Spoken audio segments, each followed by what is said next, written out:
Bueno. Pueden sentarse, hermanos, gracias.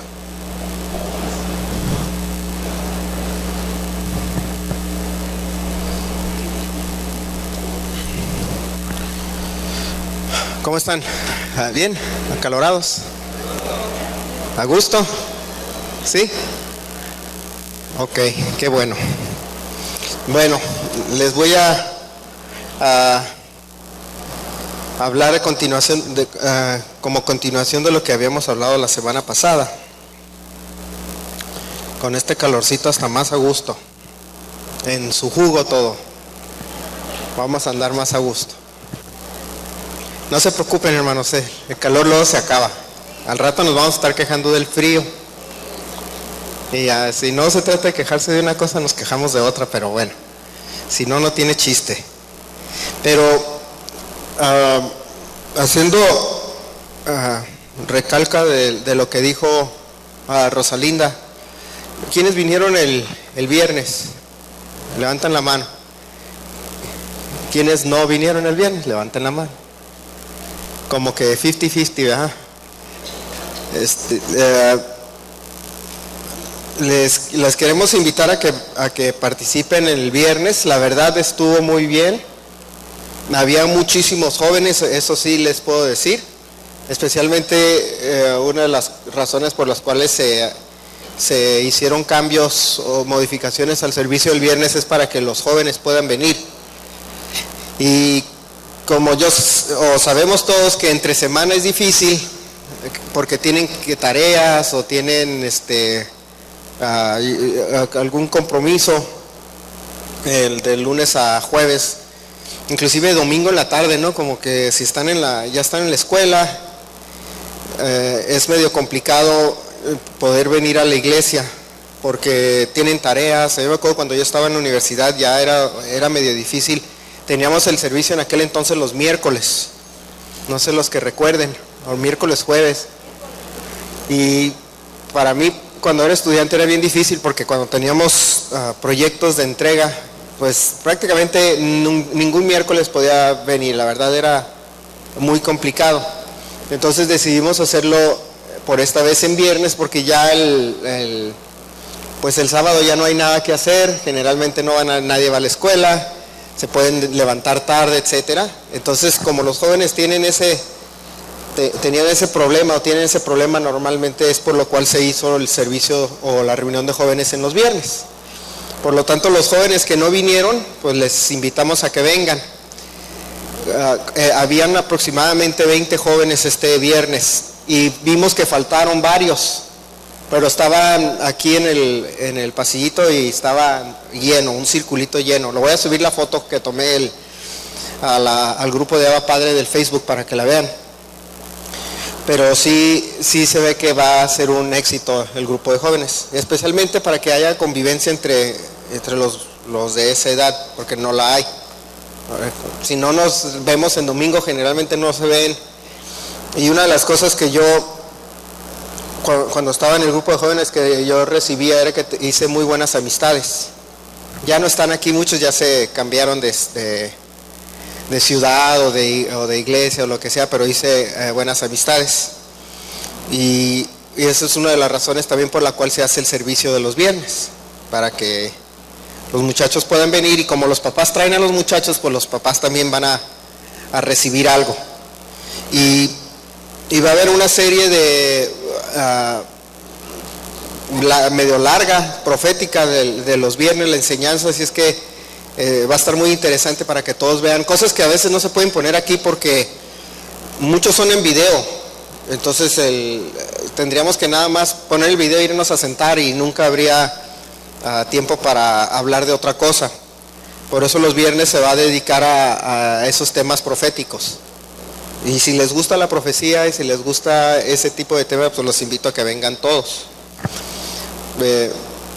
Vamos a abrir nuestras Biblias. ¿Quién está en su Biblia?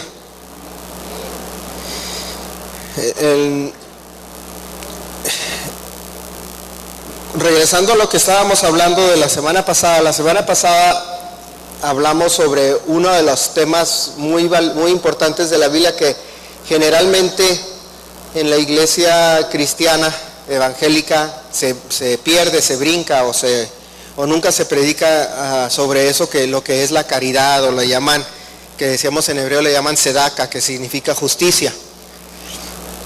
El Señor Jesús hace una mención de eso en Mateo 25, de mediados al final del capítulo, donde le habla de que porque me arropaste, me visitaste, me cuidaste, me sanaste, dice, eres de los justos, le llamaba, que eso significa tzedaka, justicia. Y dice que lo separa al justo y al injusto. Y fíjense, en este capítulo lo juzga de acuerdo a sus actos de caridad. Aquellos que tienen actos de caridad buenos, le dice que se vayan con él a la vida eterna, y aquellos que completamente se olvidaron de sus hermanos, de sus amigos, de sus vecinos, de esos los manda al lago de fuego. Y es bien interesante porque eso, pocas veces se predica de eso, sino estamos nada más muchas veces acostumbrados a que se dicen, bueno, el impío se va a ir al infierno porque es pecador. Nada más dice, es que es pecador y porque es malo, o porque mató a alguien, o porque le robó a alguien, o porque hizo X y Y. Pero se nos olvida que también el Señor Jesús nos tiene en un estándar más alto. Él lo que hacía era recuperar o volver a hablar sobre lo que se había perdido en el pueblo judío en aquel entonces. Cuando él vino a la tierra, muchas de las cosas que venían en la ley o en la palabra de Dios se habían olvidado y se habían simplemente convertido en tradiciones. Hoy en día, por ejemplo, en el pueblo judío casi todo es tradición. Muy poca gente, así, muy poca gente lo hace por convicción, por las escrituras, pues, porque digan, lo hago porque dice la Biblia.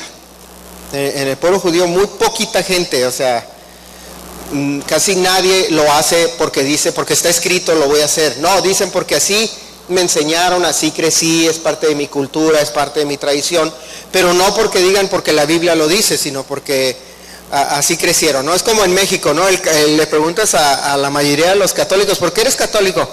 Pues porque mi mamá me llevaba a misa, ¿verdad? ¿No han escuchado esa? Okay, porque tú eres católico porque sientes la convicción. No, pues es que pues así crecí. Esa es la respuesta tradicional.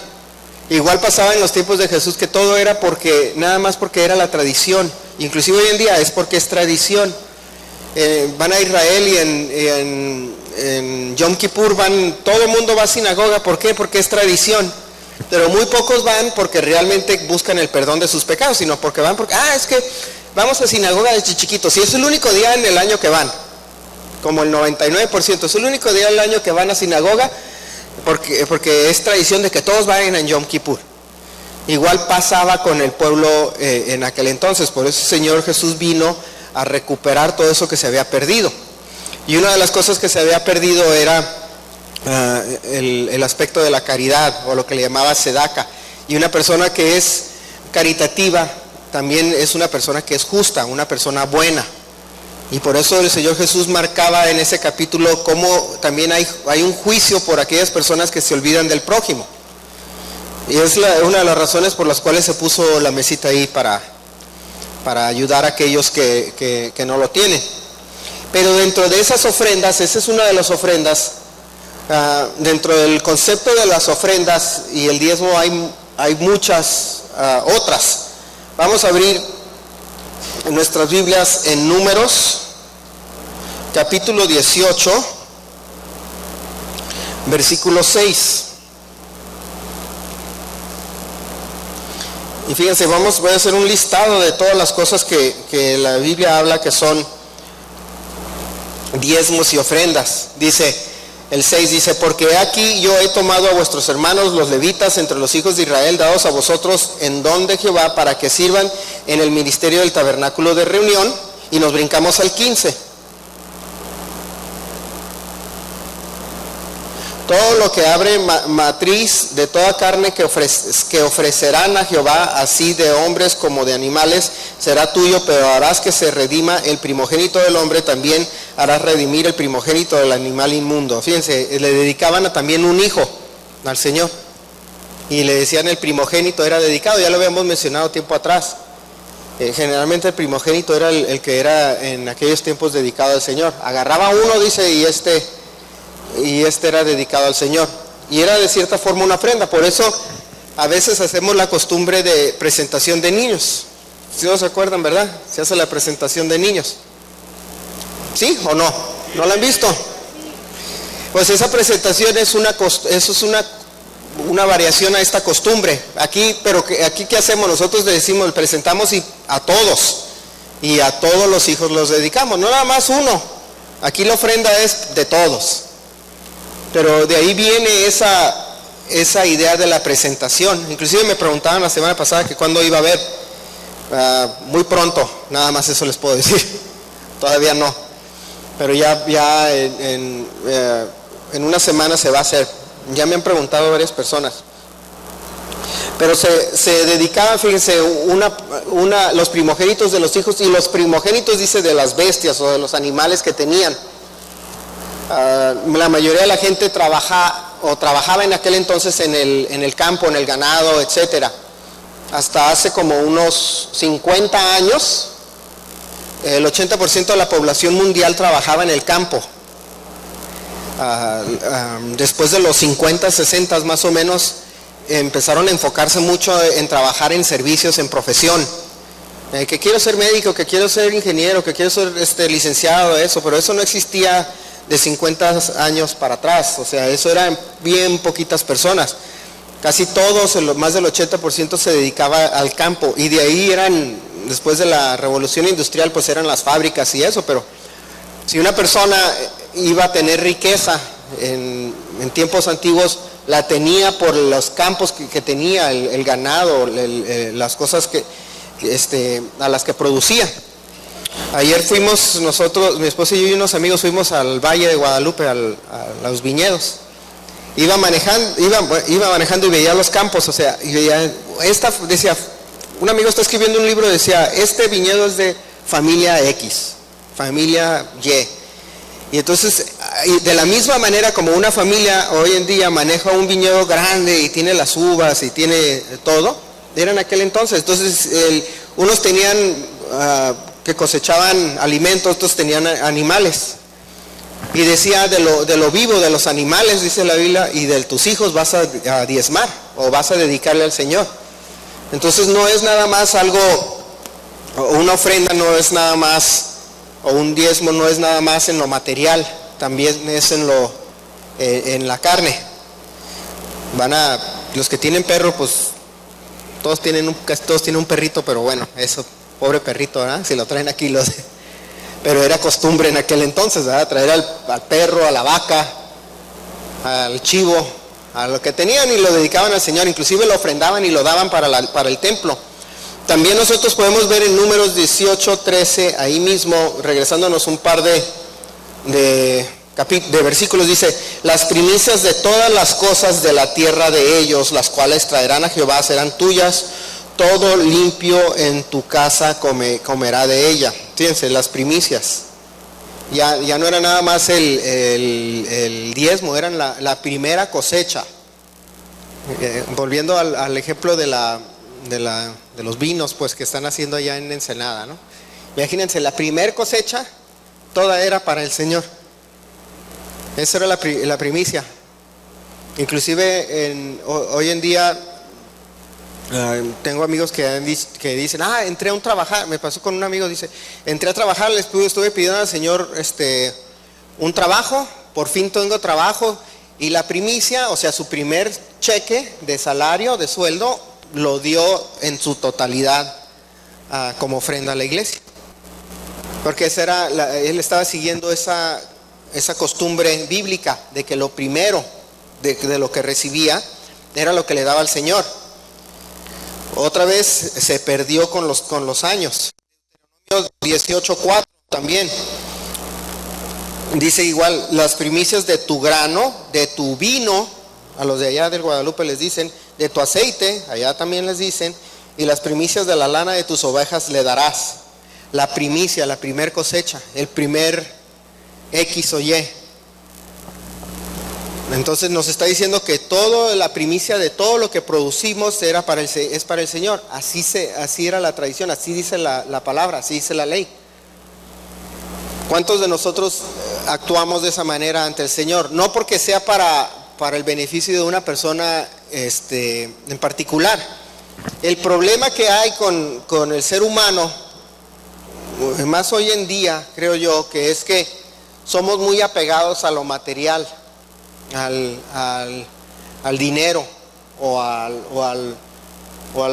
la sustancia, a lo material, que vivimos a veces, bueno, muchas personas viven con 0 grado de fe, pensando que se va a acabar.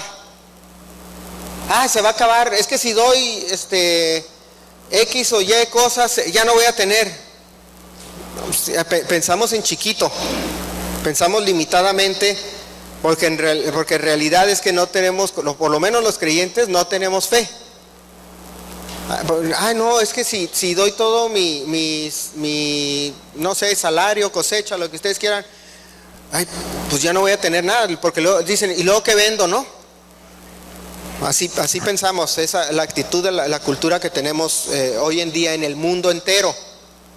Porque ya hay muy pocos países ya que son realmente prósperos. Ya ni Estados Unidos es próspero.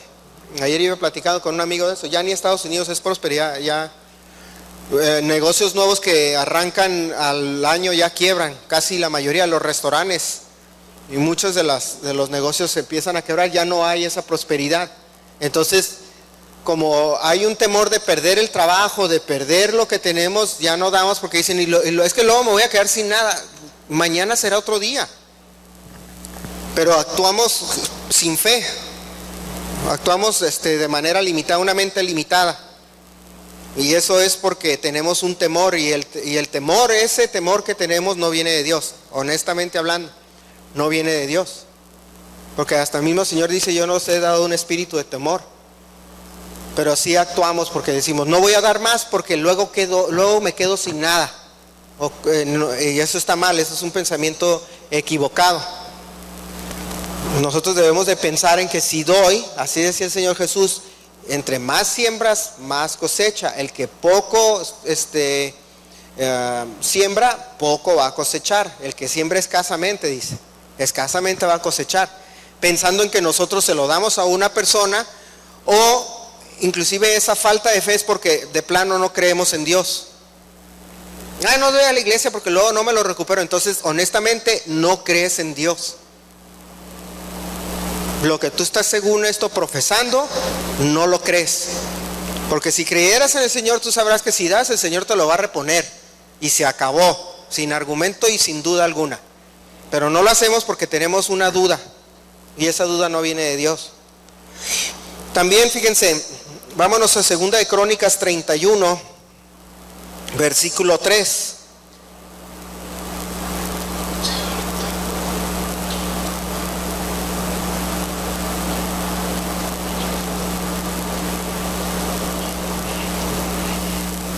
Otro tipo de ofrenda que se daba, y esta la hemos practicado aquí en la congregación durante los últimos años, es la ofrenda durante las fiestas del Señor.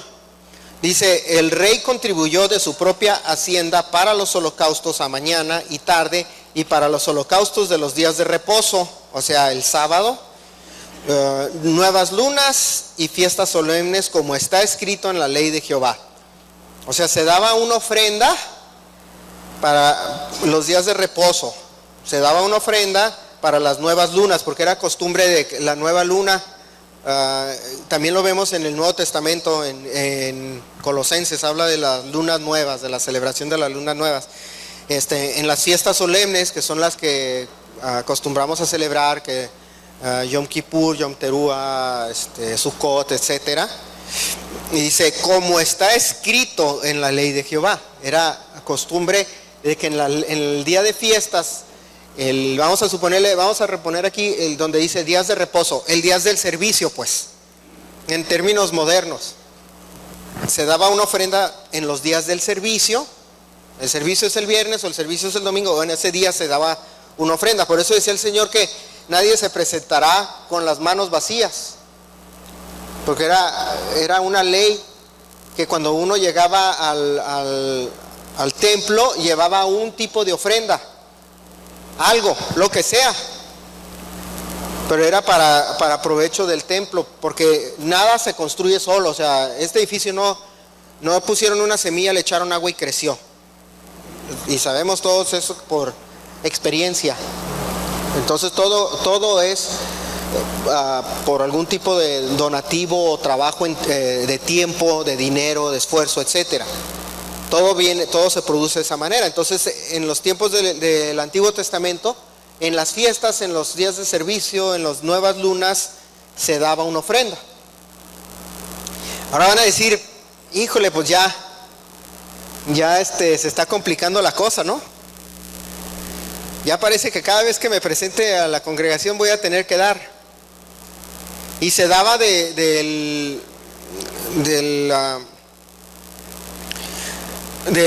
dinero, cosecha, bienes que tenían las personas, pero también aquellos que daban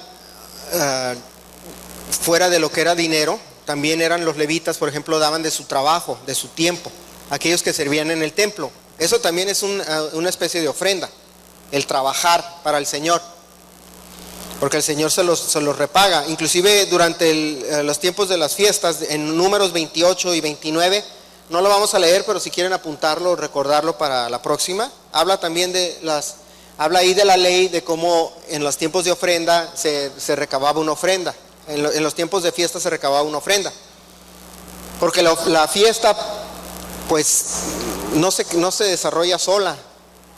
Cuando hicimos la fiesta de Sucot el año pasado acá afuera, ¿sí recuerdan? ¿Cuántos pusieron de su tiempo y dinero y comida, etcétera? Pues yo creo que todos, ¿no? Alguien contribuyó de alguna manera, porque esa es la forma en la que nosotros estamos honrando a Dios. Celebramos las fiestas, ¿por qué? Porque es la forma de honrar a Dios y porque Dios nos dice que lo hagamos. Fíjense, en Nehemías 10, Nehemías, un libro que no muchos leen, casi no escucho yo que se hable de Nehemías. Del capítulo 10, del versículo del 32 en adelante, nosotros podemos leer lo que dice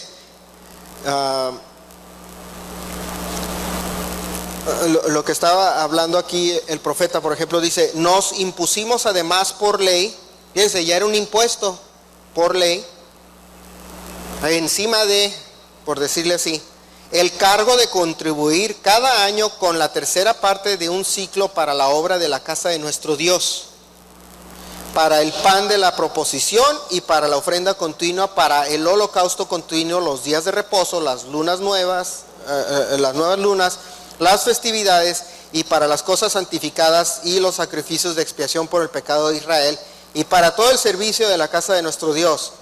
Echamos también suertes los sacerdotes, los levitas y el pueblo acerca de la ofrenda de la leña para traerla a la casa de nuestro Dios, según las casas de nuestros padres en los tiempos determinados cada año, para quemar sobre el altar de Jehová nuestro Dios, como está escrito en la ley.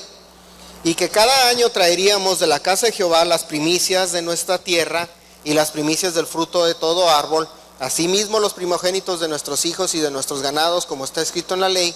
Y que traeríamos los primogénitos de nuestras vacas y de nuestras ovejas a la casa de nuestro Dios, a los sacerdotes que ministran en la casa de nuestro Dios. Que traeríamos también las primicias de nuestras masas, de nuestras ofrendas y del fruto de todo árbol, y del vino y del aceite para los sacerdotes a las cámaras de la casa de nuestro Dios.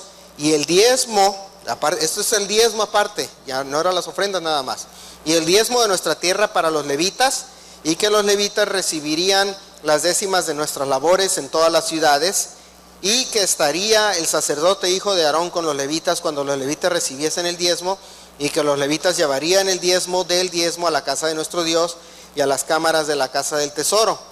porque a las cámaras del tesoro han de llevar los hijos de Israel y los hijos de Leví la ofrenda del grano, del vino y del aceite, y allí estarán los utensilios del santuario, los sacerdotes que ministran, los porteros, los cantores, y no abandonaremos la casa de nuestro Dios. O sea, lo puso por ley en aquel entonces, después del establecimiento ya de la nación de Israel. Porque cuando estábamos viendo ahorita anteriormente en los libros de Números, de Deuteronomio, esa es la ley que le dio Moisés al pueblo, pero todavía no estaba establecida la nación. Todavía estaban divagando por el desierto. Pero aquí ya se había establecido, cuando Nehemías escribe esto, ya se había establecido la nación en sí. Y ya tenían un templo y decían, ahora para el templo vamos a dar esto, lo otro, aquello y allá. Y luego pensábamos a veces los creyentes que llegamos a la iglesia, el ser creyente no cuesta. Porque nos la pintan fácil, ¿no? Si se acuerdan, hace como un mes hablé de eso. O 1 o 2 meses, de cómo la media, que le llaman la media cristiana de hoy en día, o el promedio cristiano hoy en día, es de 0 compromiso, 0 sacrificio y 0 costo. O sea, no, el ser creyente es nada más venir, hacer una oración de salvación y ya la hice, ya tengo pagado mi entrada al cielo. Y nos venden esa idea pensando que la vida del creyente es eso, es nada más venir, hacer la oración, ya vete a tu casa y ya estás bien. Pero la vida de un hijo de Dios cuesta tiempo, sacrificio, esfuerzo, es cansado. No es algo que nada más piensan que es leer la Biblia, leer un versículo al día, irse a dormir, y luego dicen los católicos rezar el Padre Nuestro, y ya tenemos el boleto pagado a la entrada al cielo. Es así de sencillo el perdón, pero la vida del creyente es trabajo y esfuerzo continuo. Por eso decía el apóstol Pablo, dice, he corrido la buena carrera. Me preguntaba Abraham, que no vino hoy, estábamos platicando el viernes, y le digo, si recuerdas, varias veces he relacionado la vida del cristiano con una carrera, un maratón, por eso el apóstol Pablo hablaba de las carreras de correr, porque la vida de un creyente es similar a ir a correr un maratón, ya se los he platicado. Si algún día lo han corrido, algún día llegan a correr, inclusive los que no han corrido, aviéntense uno de 5 kilómetros, por lo menos, para que se desmayen un ratito. Pero las de larga distancia tienen la particularidad de que, le platicaba de que sales bien emocionado. Sale uno en una carrera, si algún día han corrido unas, van a notar eso. Sale uno bien emocionado, contento. Voy a correr. Sales a correr, vamos a suponer uno de 21 kilómetros, sales a correr, llevas 1 kilómetro y te sientes muy bien. 1 kilómetro, faltan 20, fácil. Y así el creyente, ¿no? Ya me convertí, qué suave, qué bonito, fácil. Y luego de repente vas por el kilómetro 5 y dices, como que ya me está dando sed, ya me estoy deshidratando, ya estoy sudando, y ya buscas dónde tomar agua. Y así pasa con el creyente, ya lleva unos meses en la iglesia, en la congregación, y ya empieza a querer agarrar agua, dice, ya quiero agarrar aire porque ya llevo una distancia, llegas a los 10 kilómetros, ya empiezan los dolores, empiezan las molestias. Y hay veces, le digo, de repente vas en el kilómetro 15, por ejemplo, ya estás con hambre, sed, ya te empiezan a doler las rodillas, te pones a caminar. De repente después del kilómetro 10 empiezas a ver gente ya sentada en la banqueta, sobándose. Ya se están sobando las rodillas, se están sobando la pierna, le dio un calambre, les dio el tobillo. Y ahí van y se paran y le siguen. Y otros, de repente ves a uno por ahí que no tiene la condición y lo van agarrando y cargando porque se acalambró, etcétera. Y a veces yo he llegado a la meta el año pasado o antepasado que llegué a la meta, Mayra me ayudó a cruzar arrastrando. Yo llegué así, me decía, córrele, yo sentía alfileres en el pie. Y le digo, espérame, no, rápido porque hay fotos. Y yo nada más veía el de la cámara y me aguantaba el dolor, y dijo, porque si no, porque va a salir en la página de la organización o la de Facebook y voy a salir así, mejor no, vea. Y salgo, cruzo así, con Mayra me cruza levantando la mano así, pero era porque me estaba jalando, porque me ayudó a cruzar. Pero le digo, la vida del creyente es igual, o sea, te conviertes, llegas, haces la oración, te emocionas y luego a los meses ya estás como que ya no sientes la emoción que tenías al principio, ya ese sentimiento de primer amor empieza a desaparecer. Al año empiezan los problemas, hablan mal de ti, te voltean a ver feo, te quieres sentar a sobarte la pierna porque ya te dio un calambre congregacional, y ya de repente pasan los años, etcétera. Les digo, así es la vida del creyente. La vida del creyente no era nada más hacer una oración y llegar a decir, ya la hice, ya voy a llegar hacia el cielo. No, es continuo, es una lucha continua en la vida. Lo bueno de los 21 kilómetros o 42 es que se acaban después de los 42. En la vida del creyente se acaba cuando te mueras. Así es que es lo mismo, es sacrificio, es costoso. El correr una carrera, pues te cuesta en los tenis, te cuesta la ropa, excepto los tarahumaras que corren con descalzos, ¿no? Esos corren descalzos, pero bueno, para los demás que queremos correr nos cuesta todo. Y hay que entender lo que el ser miembro de una congregación o miembro de un pueblo cuesta. Y nos ponía los parámetros ahí el Señor para cómo es que nos costaba. Nos leemos en Nehemías 10:34, que también hablaba de la ofrenda de la madera, de la leña. Y luego Nehemías 10:38 hablaba del diezmo, que eso le pertenecía a los levitas, a los que trabajaban en la congregación. También los que ministran, los pastores, también tienen que diezmar. A veces, el pastor no diezma. No, sí, la Biblia dice que también, si diezma el pueblo, diezma el pastor. Y el pastor diezma de lo que él entra. Si yo trabajo, yo diezmo de lo que yo trabajo. No crean que uno sale excluido por estar aquí. Hay ofrenda elevada, hay ofrenda mecida, hay de todo tipo de ofrenda. Inclusive el incienso, a pesar de que parece algún rito católico que pasaban con el incienso en el templo, sí han visto cómo cuando va el Papa traen hasta incienso. Pues el incienso en aquel entonces era algo caro. Inclusive en Números 30 habla sobre los votos también, los compromisos que hacemos. Nosotros estar aquí en la congregación y hacer un compromiso con Dios, Dios nos exige que cumplamos ese voto. No es nada más decir, Señor, un día de esto lo voy a hacer. O sea, si diga, Señor, yo me entrego a ti, yo voy a ser el encargado de la cocina. Porque es muy fácil decir, comprometerse. Pero a las 2 semanas, es que fíjate que no creo que vaya a poder, ya no me está gustando. No. Lean Números 30, no hay vuelta atrás. Y luego se pregunta la gente, ¿por qué, Señor, me va tan mal económicamente? ¿O por qué me va mal en esto o en lo otro? Porque nosotros hacemos un voto con Dios, como somos muy buenos para hablar, y de repente nos echamos para atrás y decimos siempre no. Pero dice el Señor, si tú hiciste un compromiso y un voto con Él, ahora lo cumples. Así es que de sugerencia, si van a hacer un compromiso con el Señor, mejor digan, Señor, me comprometo contigo, pero por un año para ver si me gusta, pero el año lo cumplen. Porque no hay para el Señor eso de que siempre no, o mi mamá dijo que no. La única vez que dice ahí en la palabra, en ese capítulo, cuando se puede echar uno para atrás, es si la esposa se compromete y el marido dice no, dice ahí queda anulado. Y si una doncella, una hija se compromete y el papá dice no, queda anulado. Porque ellos no son,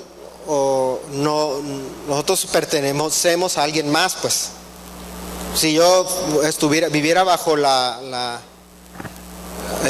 ¿cómo se dice? El cuidado de mis padres todavía, y yo hago un compromiso, mi papá puede decir, no lo vas a hacer. Ahí dice queda anulado. Pero dice, si tú ya eres soltero, o se te saliste de tu casa, o si tú te casaste, o etcétera, y haces un compromiso con Dios, ya lo hiciste con Dios. Pero como creyentes muy fácil decimos mejor no. Por eso es que hay que romper con esos malos hábitos. De decir que nos comprometemos con el Señor y luego decimos que siempre no. En Levítico 22:21 también nos habla de otro tipo de ofrenda. Ahora van a decir, tengo que dar de todas estas. Esos son los diferentes tipos. No significa que tienen que hacer una lista y siempre estar con ellas, sino la ofrenda, la ofrenda viene del corazón de uno. Dice, no con tristeza ni por necesidad, porque Dios ama al dador alegre. Eso lo vimos la vez pasada. Obviamente dicen, bueno, hermano, yo puedo dar para proconstrucción, y luego si hacemos otra ofrenda de pro jardinería, pues no quiere decir que todos estamos, oye, ahora estoy dando pro construcción y luego pro jardinería, no significa que uno tiene que dar a todas, sino por eso leíamos anteriormente que echaban la suerte. A ver, ¿a ti qué te toca dar? No, pues tú vas a entrarle a lo de pro construcción, tú vas a entrarle a lo de jardinería, tú le vas a entrar a pro plomería. Se distribuían, o sea, no vayan a malinterpretar y pensar que tenemos que nosotros dar a todos lados, pues nos vamos a quedar sin nada. O sea, no malinterpreten eso. El versículo 21 dice, asimismo, cuando alguno ofreciere sacrificio en ofrenda de paz a Jehová para cumplir un voto, o como ofrenda voluntaria, sea de vacas o de ovejas, para que sea aceptado, será sin defecto.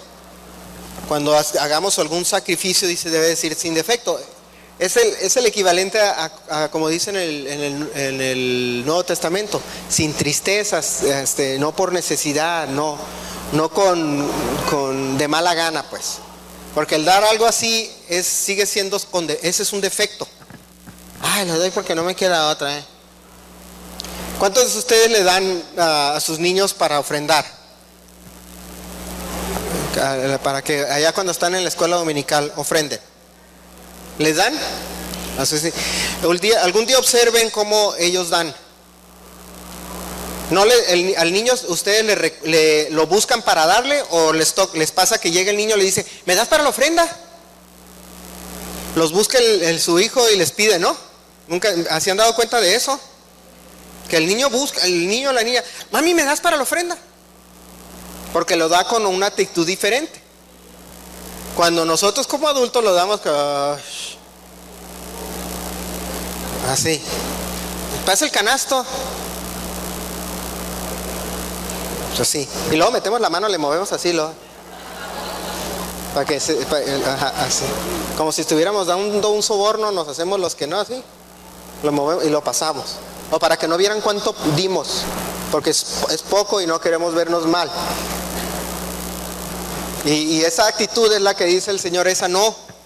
Y noten a los niños cuando van a dar, a mí, maestra, a mí no alcancé a dar lo mío. Y hasta se emociona y lo corretea al que trae el canastito, porque quiere dar. Pero ya los adultos, no, porque se va a acabar.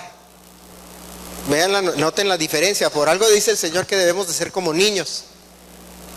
Porque los niños dan sin preocuparse, y los adultos, conforme pasa la edad, ya llegan a cierta edad y les da el papá, por decir, 100 pesos para ofrendar, y ya tienen como 14 años de edad, y de los 100 pesos piden cambio.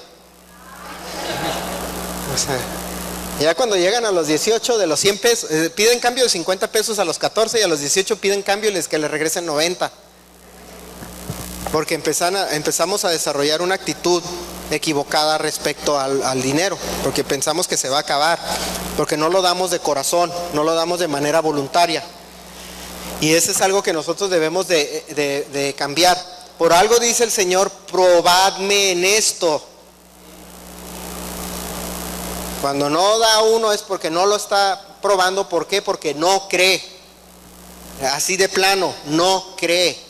Hagámonos la idea, si la Biblia dice que hagamos algo y no lo hacemos porque dudamos del resultado, es porque no tenemos fe y se acabó.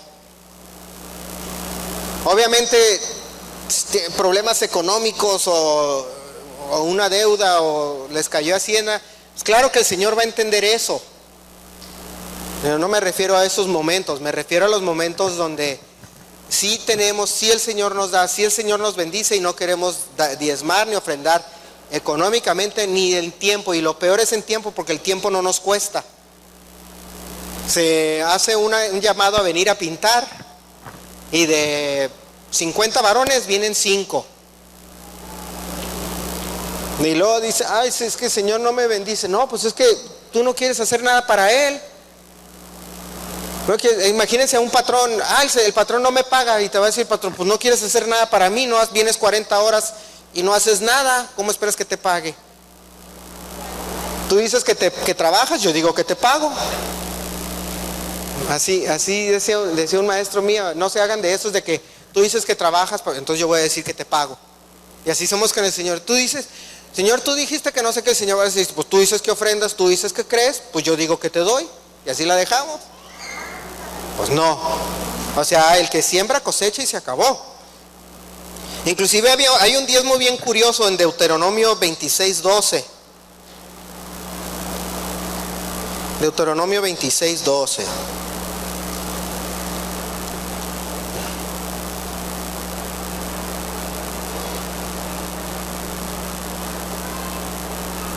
Dice, cuando acabes de diezmar, está hablando del diezmo que dice aquí, cuando acabes de diezmar todo el diezmo de tus frutos en el año tercero, en el año del diezmo, darás también al levita, al extranjero, al huérfano y a la viuda, y comerán en tus aldeas y se saciarán. Fíjate, en cada tercer año se daba otro diezmo.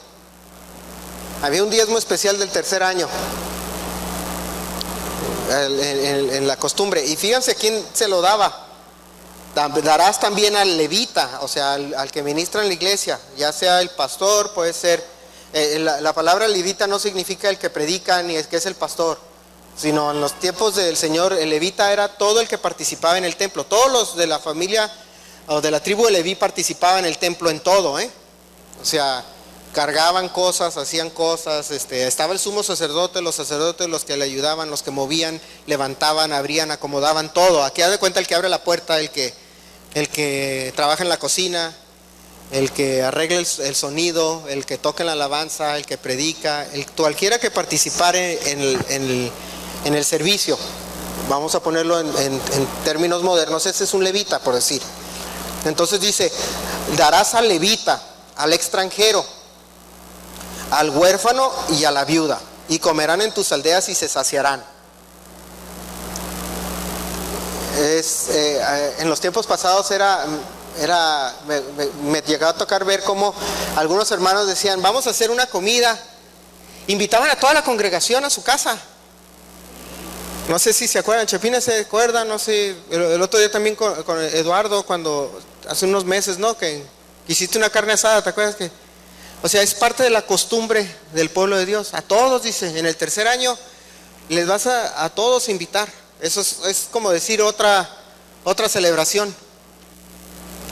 En vez de que llegar a la iglesia y decir, ay no, estoy enojado con el de la cocina porque pedí una pizza y se tardó 2 minutos en vez de 1. Tu trabajo es decirle, gracias hermano, y ahora le voy a invitar a comer. Eso es la actitud correcta. Pero no, nosotros debemos de otra vez romper con esos paradigmas que tenemos del creyente, de que no hay compromiso con la iglesia ni con el Señor. Es que ese es el diezmo del tercer año. Inclusive Deuteronomio 15 del 1 al 11 nos habla de ofrenda para los pobres, para las viudas, para los huérfanos, para los extranjeros, igual que aquí. Fíjense, al extranjero también. Al extranjero vamos a ponerlo en términos modernos, al viene. ¿Sí saben qué son los viene? ¿Sí saben o no? Sí, el viene. Yo voy a un centro comercial y pues voy al Costco y voy con el carrito y no veo a nadie. ay, no hay nadie, sí me voy a subir al carro, y de repente aparece, y sale de un carro ahí, y ya ni modo, ya me salió el viene, pero como que se esconden debajo de los carros viendo a ver qué pasa, quién pasa, y en el momento que abre uno la cajuela,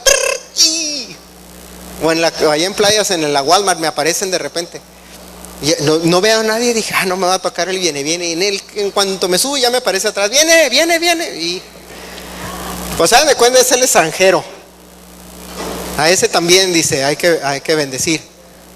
Pues digo, a la señora que en la comer que les empaque el mandado. ¿Hacemos eso? Casi todos, ¿verdad? Porque es cultural, pero también es bíblicamente correcto hacerlo. A eso se refiere. El Señor lo está viendo, desde ahí arriba de su trono está viendo eso. Y por eso bendice, tú das, pues te voy a dar más para que des más. Pero fíjense, no es algo que hacemos por costumbre nada más, es algo porque la Biblia también dice que debemos de hacer. A los viudos, a los huérfanos, a los extranjeros, a los pobres y a los viene. Ahí vamos a agregarle ahí, a los viene. Y a los que les empacan el mandado. Y también en Esdras 8, aquí está un poquito largo, pero vamos a leer nada más una parte. Esdras 8, versículo 24.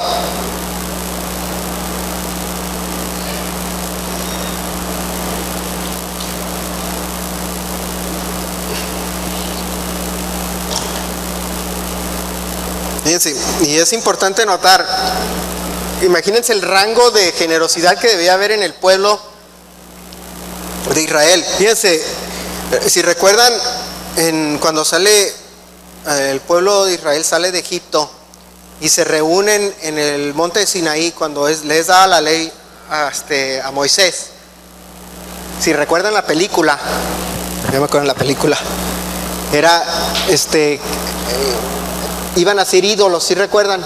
Y todos daban del oro que tenían. Bien curioso, para ser un ídolo, cosa más absurda para ser un ídolo. Para que vean el nivel de generosidad que había. Yo digo, eran tan generosos para hacer un chivo ahí. Y luego de repente, para dar a la congregación, nos duele el codo. Pero fíjense, todo los utensilios del templo eran de oro.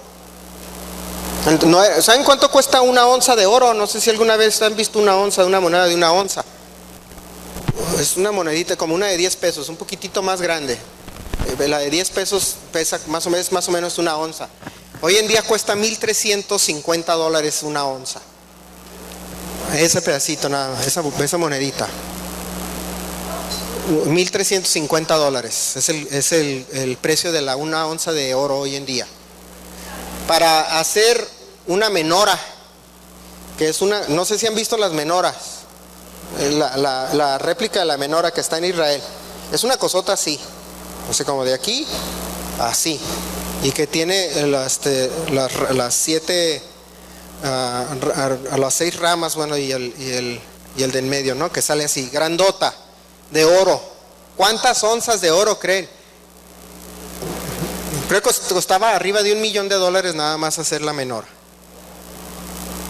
Y todo fue por donativo de la nación de Israel. Y esa es la menora. Y luego decimos, hay que poner aire acondicionado. ¿Cuánto? No, va a costar $500. ¡Oh! Pues la menora cuesta más de $1 millón. Un lingote de oro, ¿los han visto los lingotes? Son 100 onzas, está de este tamaño. Tiene un valor de $135,000. Son aproximadamente 10 lingotes para hacer la menora. $1,350,000 más o menos para hacer la menora. Por eso lean el versículo 24, dice: aparté luego a 12 de los principales de los sacerdotes, a Serebías y a Asabías, y con ellos 10 de sus hermanos, y les pesé la plata y el oro y los utensilios, ofrenda que para la casa de nuestro Dios habían ofrecido el rey y sus consejeros y sus príncipes y todo Israel allí presente. Pesé pues en manos de ellos 650 talentos de plata y utensilios de plata por 100 talentos y 100 talentos de oro, además 20 tazones de oro de 1000 dracmas y 2 vasos de bronce bruñido, muy bueno, preciados como el oro. Y les dije, vosotros estáis consagrados a Jehová, y son santos los utensilios, y la plata y el oro, ofrenda voluntaria a Jehová, Dios de nuestros padres. Ahí vamos a pararlos porque dice, vigilad y guardadlos hasta que los peséis delante de los príncipes, los sacerdotes y levitas y de los jefes en casas paternas de Israel, en Jerusalén y en los aposentos de la casa de Jehová. Imagínense cuánto era. Y eran nada más los utensilios. Y esos utensilios eran necesarios para el sacrificio. Y luego nos preguntamos por qué el pueblo judío es tan próspero. Pues ahora ya sabemos por qué el Señor le da. Por eso dice en Deuteronomio, prestarás, pero no pedirás prestado. ¿Por qué le dice prestarás? Porque vas a tener abundancia y no vas a tener necesidad de pedir prestado. Y todo eso lo daban para proyectos especiales, para los utensilios y todos los elementos que se utilizaban en el templo eran especiales. El arca del pacto era bañada en oro. Imagínense, por eso se la querían robar, por eso se la robaron, por eso el Indiana Jones la andaba buscando, porque era bañada en oro. Sí, era mega valiosa, y todo fue por ofrenda del pueblo. Entonces, si nosotros como creyentes decimos, Señor, yo acepto tus leyes, tus preceptos y tus condiciones, y me entrego a ti, eso es entregarse a Él. Ya, me entrego a ti como ser tu hijo. Y entonces, sí, pero nada más eso, nada más no me pidas de lo demás, porque es proporcional, no es como el impuesto mexicano. O sea, aquí en México o en cualquier país ya hoy en día, ya no te piden, ya no te cobran impuesto de lo que ganas. O sea, si vas a sacar una licencia, te cuesta 700 pesos, ganes 700 pesos a la semana o ganes 50,000 a la semana, te sigue costando lo mismo, ¿verdad? Pero con el Señor no, es proporcional a lo que el Señor nos da. Por lo tanto, no va a ser algo que nosotros vamos a decir, ¿sabes qué? Lo perdí todo por darlo a la iglesia. No, el Señor te dice, es proporcional a lo que te da. Por eso se llama diezmo y es ofrenda. Decir, ¿sabes qué, Señor? Yo no tengo mucho, pero de lo que tengo te doy. Así es como el Señor lo ve, porque sabe que nos cuesta. Me decía mi papá hace muchos años, decía, lo interesante del hombre. Un hombre que gana $100 es bien fácil que dé 10, ¿verdad? Cualquiera que le dice hay que dar 10, pero una persona que gane 1000, que dé 100. Ya empiezan a disminuir los que dan 100. Si una persona gana 10,000, que dé 1000, ya son menos. Pero sigue siendo proporcional. ¿Qué prefieren ganar 10,000 y dar 1000 y quedarse con 9,000? ¿O ganar 100 y dar 10 y quedarse con 90? Pues 9,000, ¿no? Digo, pues las matemáticas de Dios son más lógicas. ¿O no es así? A mí me pasó con una persona que era socio del negocio de Usana, y decía, no, yo ya me voy a salir porque me sale muy caro. A ver, le digo, ¿cómo es que muy caro? Sí, es que todo lo pago con mi tarjeta de crédito y pago más impuestos. Y le digo, ok, ¿qué es mejor? ¿Pagar el 20% de algo o pagar el 0% de nada? Y la pregunta es lógica, ¿no? O sea, es que me pagan 1000, pero tengo que pagar $200 de impuesto. Bueno, te quedas con 800. La parte contraria sería no ganar nada y no pagar nada. Así tú decís que prefieres. No, es que prefiero nada. La verdad me quedé yo así. ¿Sabes qué? Por eso mereces estar como está. Ya, mejor ya no alego, ya no digo nada. Ya, de plano, o sea, ya no tienes remedio. Señor, ilumínalo porque ya yo no lo puedo hacer. Pero así somos a veces con el Señor. Señor, es que $100 es mucho para ti. Tú no ocupas mis 100, pero te di 1000. Sí, pero Señor, tú no ocupas mis 100. Tú eres el rey del oro y la plata. Por lo tanto no ocupas mis $100. No, es un decir, ¿no? Es el pensamiento. Pero 10 todos sí pueden. No, sí, pues es bien poquito, por eso dan 10. Pero por eso el Señor nunca te da 10,000. Dice, ¿para qué? Pues si mejor dame 10, porque mejor te doy 100 para que me des 10, porque te doy 10,000, no me das nada. Y no entendemos nosotros eso. Recuerden, no es como no estoy repitiendo lo que repiten aquellos aquellos del evangelio de la prosperidad. Eso no, porque esos dicen no hagas nada y el Señor te da y declara y decreta. No, aquí estoy hablando de las leyes que el Señor y las condiciones que Él pone. Cuando nos vamos a Malaquías dice, me han robado, ya al final del Tanaj, ya al final. Dicen, ¿qué te hemos robado? En los diezmos y en las ofrendas. ¿En cuáles son eso? Todo lo que hemos hablado. En eso le hemos robado a Dios. Por eso dice, pruébame para que vuelvas a entender por qué te los puse. Pero no lo hacemos. Si nosotros vemos Proverbios 28-22, vámonos a Proverbios. Yo desarrollé el hábito que me dio una vez al 28, que me pasó Alberto porque se lo pasó un amigo, que dice, Proverbios tiene 31 capítulos, el mes tiene 31 días más o menos, entonces léete un capítulo al día. Y fíjense, mucho de lo que dice Proverbios, mucho es sobre prosperidad y sobre el bienestar del hombre. Dice, se apresurará a ser rico el avaro y no sabe que le ha de venir pobreza.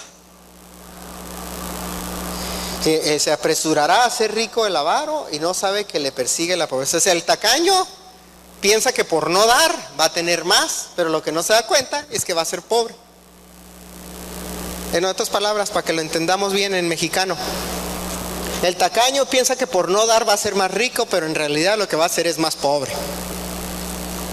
Así se los estoy traduciendo en el moderno español.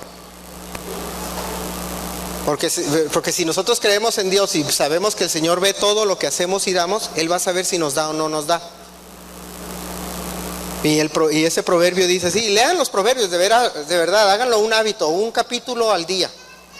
Encima de lo que puedan ustedes, que hoy voy a leer Mateo y hoy se me antoja leer sobre Job, háganlo como hábito, como rutina, todos los días leer un capítulo de proverbios. Si aquí estamos hoy a 20, ¿qué?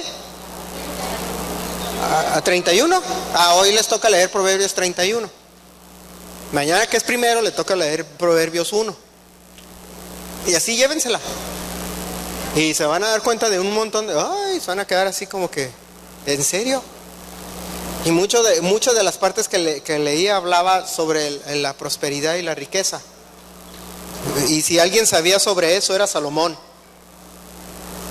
Porque en la historia de la humanidad no hay una persona que haya, y los cálculos modernos lo dicen, no hay una persona que haya tenido más que Salomón jamás, ni el Bill Gates, ni nadie, ni juntando lo que tiene Bill Gates con Carlos Slim y todos esos, llega a lo que tenía Salomón. Inclusive por eso siempre andan buscando las minas y las cuevas y las bóvedas de Salomón, donde tenía todo y nunca la encuentran. Pero no puedes igualar lo que tenía. Y si él sabía de prosperidad y riqueza, él lo sabía. Si él sabía de cómo tener una relación entre personas o entre humanos, él sabía. Por eso escribió los proverbios. Los proverbios es sabiduría. Dice la palabra que cuando el Señor le pregunta qué prefiere, qué le gustaría que le diera, pídeme y te diré. Dice, te pido sabiduría. Le dice, porque me pediste sabiduría y no me pediste riqueza para tus propios deseos, deleites, te voy a dar también eso. Y eso es lo que debemos de buscar. Y el Señor nos dice, nos va a dar sabiduría de manera abundante.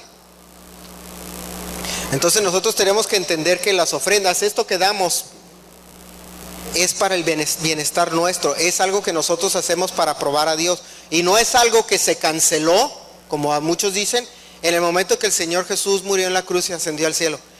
Yo no entiendo ese razonamiento, la verdad, yo nunca lo he entendido, Es que el Señor Jesús murió y todo se canceló. ¿Dónde dice eso? ¿Dónde? O sea, Él vino para deshacer lo que Él dijo que iba a hacer. No tiene sentido. Si la Biblia dice que Él era el verbo, o sea, Él era la Torá viviente, Él es el que dio la ley y Él es el que se la dio a Moisés y el que se le presenta a los profetas y les dice que guarden la ley, viene a morir para que ya no hagas nada de eso. Pues no tiene sentido, es absurdo. Durante 2000 años se la voy a dar, pero cuando venga ya te la quito, porque siempre no, por eso voy a morir para que siempre no. Y por eso el pueblo cristiano, evangélico, padece de tantos problemas de ya sea económicos, de salud, etcétera, porque no le creemos a Dios. Fíjense en los tiempos de harta prosperidad que tenía Estados Unidos, ahorita ya no la tiene como la tenía antes. La verdad ya es un país con 30% de 100 millones de americanos no tienen trabajo. Lo que hay de población mexicana es lo que tiene Estados Unidos de desempleados. 100 millones. Imagínense que ningún mexicano tuviera trabajo. Esa es la cantidad de gente que no tiene trabajo allá. Y hace 50 años era el país que distribuía más Biblias, tenía más misiones, ayudaba más a los necesitados, a los pobres, construía más casas en el extranjero, tenía misiones, ayudaba en el África, en Sudamérica, en Asia, en lugares con necesidad. Hace 50 años era el país más próspero. Lo dejó de hacer y es el país con más problemas económicos. Es el país que más debe dinero en toda la historia de la humanidad, impagable. Un día de estos, que el día que truene, olvídense, el dólar va a desaparecer. Y no está muy lejos de que suceda eso. ¿Por qué? ¿Y ahora por qué están así? Porque abandonaron todos los preceptos bíblicos. Cuando hace 50 años, el 90% de la población americana se decía cristiano y atendía a la congregación en domingo. Hoy es menos del 10%. Y hoy en día tienes un país que se llama China, que hace más de 10 años estaba prohibida la Biblia, leer la Biblia, y eran grupitos bien pequeños, segmentados de cristianos. Se abrieron las puertas a que entrara el evangelio. Hoy en día tiene más de 250 millones de creyentes y es el país más rico. Sí saben que el China ya es el país más rico. Tiene 1000 y feria de millones de habitantes, pero de los cuales antes tenía contaditos los creyentes. Ahorita la estadística del año antepasado es que tenían 250 millones de creyentes, pero creyentes de verdad, no creyentes como los gabachos que dicen que sí creo en Dios, pero al rato van y marchan en favor del aborto, sino creyentes de verdad. Y tenían en aquel entonces la cuenta decía que 250 millones, lo que tenía Estados Unidos de habitantes. Entonces, ¿por qué el Señor los premia y los prospera? Porque ahora son los que siguen los preceptos bíblicos. Y chinos hay por todos lados, ¿o no? A mí se me aparecen chinos por todos lados. Y una quinta parte de los chinos que conocemos hoy en día ya son creyentes y están buscando seguir la palabra de Dios. El mexicano tiene el mal hábito de no ser nada generoso. Así somos como cultura, nada generosos, ni con nosotros mismos. Y es porque tenemos arraigadas una serie de hábitos o paradigmas que nos ha creado la cultura católica en la que vivimos. Ya la Iglesia Católica cada diciembre pone su letrero de que vayan y presentar sus ofrendas y limosnas. O sea, ahí de lo que te sobre, dame. Y esa cultura como de risa, como yo a veces le hago de risa, le das 20 pesos, cómprate algo bonito. 20 pesos, ¿no? De broma. Cómprate algo bonito. Así nos comportamos. Cuando la Biblia dice que debemos de dar de manera generosa porque queremos ayudar a alguien. Tiene alguien con necesidad, hay que ayudarlo. ¿Hay alguien enfermo? ¿En qué te puedo ayudar? ¿En qué puedo darte para que estés mejor? Alguien que no tiene trabajo, ¿cómo le hago para ayudarte a conseguir trabajo?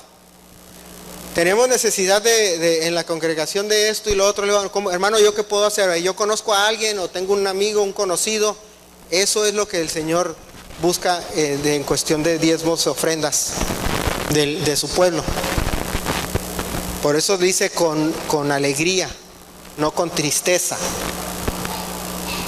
Pero si le preguntan a la gente próspera, muchos de los que yo he conocido muy, muy ricos, una de las cosas que les cambió en el momento que empezaron a ser más prósperos es que daban más. Sin embargo, aquellos que empiezan a ser prósperos y se hacen más avaros, empiezan a perder todo lo que tienen. Porque dice un estudio que hicieron recientemente, que leí, a los empleados no buscan, los empleados generalmente no buscan más dinero. Obviamente todos quisieran tener más, pero en un empleo las estadísticas muestran que la gente lo que busca es reconocimiento, buen ambiente de trabajo, respeto, amistad, un buen ingreso. O sea, todo un ambiente familiar en el trabajo. No es nada más un asunto de dinero, es un asunto humano, por decirle así. Por eso es cuando el Señor nos dice, dalo con alegría, dalo con gusto, entrégate. Si vienes a la iglesia, si vas a pintar, pinta con alegría, pon música, ríanse. Eso es darle al Señor bien, no por compromiso y a fuerzas. Amén, hermanos.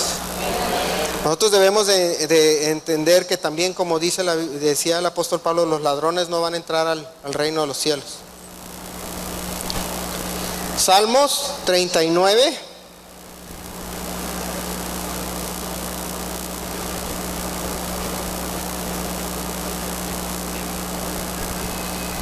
No es Salmos 39.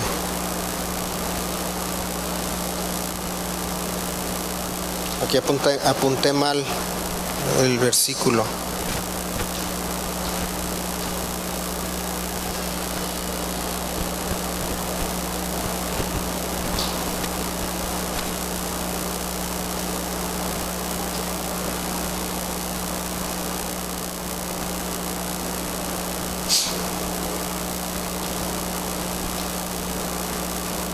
Bueno, apunté mal el versículo, pero voy a cerrar con este, que sigue siendo apropiado para lo que voy a decir, sobre robar a la iglesia y robar al prójimo. En el versículo 6 dice, ciertamente como una sombra es el hombre, ciertamente en vano se afana, amontona riquezas y no sabe quién las recogerá. En vez de estarnos afanando en ese tipo de cosas, pensando que el hombre nada más, o el ser humano es decir, no voy a dar porque me voy a quedar sin algo, no sabemos si mañana vamos a estar aquí. O sea, no voy a dar y me lo voy a guardar porque voy a hacer esto y lo otro y acá y allá y no quiero desperdiciarlo en la congregación. No sabes si mañana vas a estar aquí. Que no pase como sucede en la televisión, que ni hijos tienen y terminan heredándole todo al perro, en vez de ayudar a la congregación. O sea, en el creyente por lo menos eso no aplica, no tiene justificación ni tiene ningún tipo de excusa. Debemos de nosotros estar dispuestos a dar al Señor.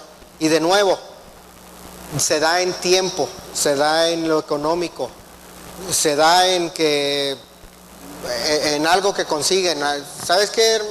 El Señor me regalaron 6 cubetas de pintura y pues nada más voy a usar una en mi casa, pero las otras 5 se las dono a la iglesia para que pintar. Yo voy y pinto. Eso es diezmar, eso es ofrendar.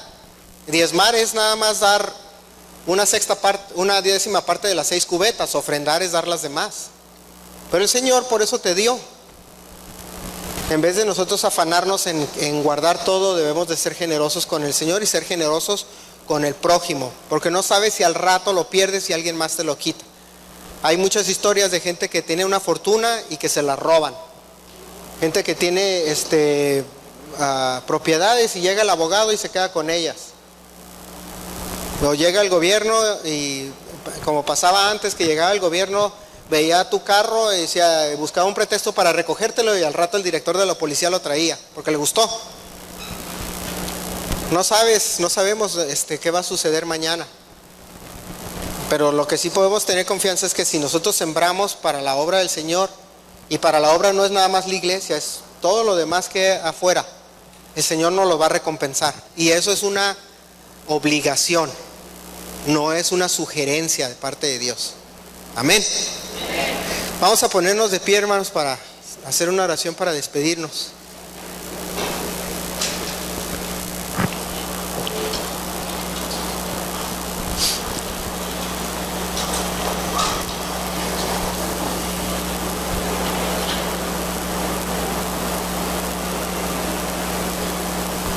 Vamos a orar, hermanos. Sé que ya es tarde, ya estamos con mucho calor. Recuerden que nos vemos el viernes.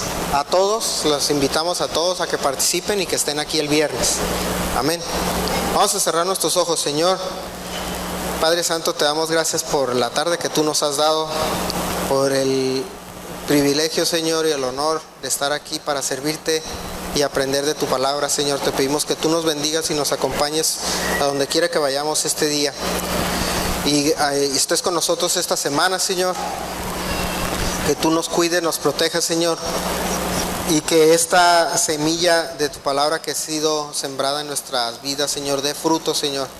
Que podamos meditar en ella, Señor, y que tú nos hables, Señor, para conocer más sobre tus propósitos para nosotros.